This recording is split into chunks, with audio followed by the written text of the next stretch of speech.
শোনো হে বেনামাজিরা, নামাজ কেন পড়ো না?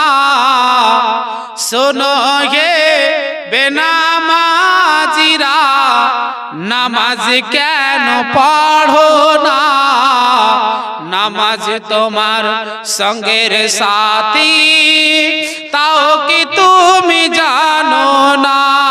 শোনো হে বেনামাজিরা, নামাজ কেন পড়ো না? নামাজ তোমার সঙ্গের সাথী, তাও কি তুমি জানো না? জোরে বলেন। তো আমরা সর্বপ্রথমে কোন নামাজটা আদায় করি? সেই আপনার নামাজটা হচ্ছে ফজরের নামাজ।